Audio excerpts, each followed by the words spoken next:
Member Task Force has been inaugurated in Accra to coordinate campaigns against unwholesome practices in vegetable production. The initiative is also aimed at educating consumers on food safety. Use of sewage water in vegetable production, spraying vegetables with pesticides, and the use of bad chemicals in vegetable production still remains a challenge. Between 2014 and 2017, Ghana was banned by the European Union for exporting vegetables that do not meet European standards.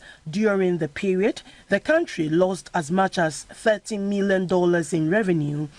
The inauguration of the 20-member Food Safety Task Force has become necessary to ensure food safety in the country. The 20-member team will develop strategies and programs to address current and emerging bottlenecks such as certification, challenges in Ghana's fruit and vegetable sector.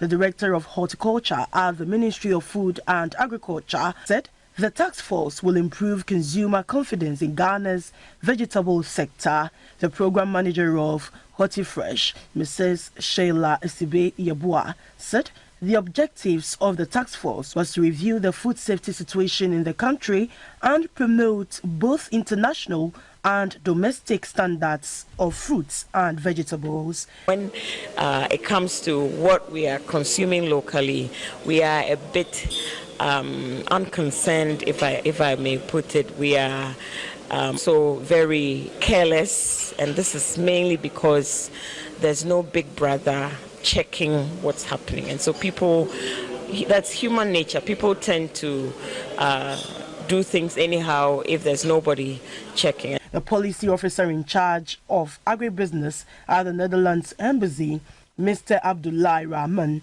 said it is important to enhance institutional efforts to improve the food safety situation of fruits and vegetables in Ghana. He challenged them to make the horticulture sector more attractive to the youth. The 20-member task force is made up of vegetable processors, retailers, regulatory agencies, exporters, authorities and agencies, development partners, and agro-input dealers. And in the U.S., an end to the oil price plunge is nowhere in sight. Energy experts say as futures of international benchmark Brent crude fell below $30 a barrel on Monday for the first time since 2016. That's a stunning 54% drop year to date. As demand plummets amid the escalating coronavirus crisis, but moves by state actors to unleash a flood of supply are driving them decisively into the ground. Saudi Arabia has slashed its oil prices to buyers and will be maxing out its production, as will Russia, as the two major producers throw themselves into an all-out price war to fight for greater market share. The biggest talks will likely come after April 1st, when a previously agreed production cut deal between OPEC and non-OPEC states, including Russia, meant to boost prices expires.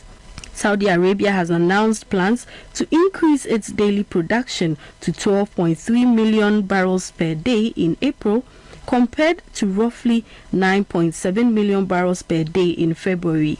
Russia's energy minister said last week that Russia can increase its production by 200,000 to 300,000 barrels per day in the short term and 500,000 barrels per day in the longer term.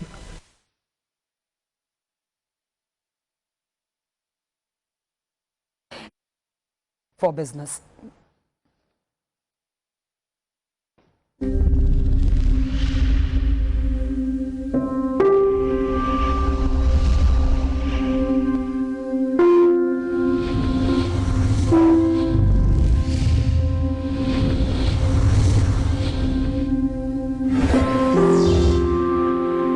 Go, good people of Ghana.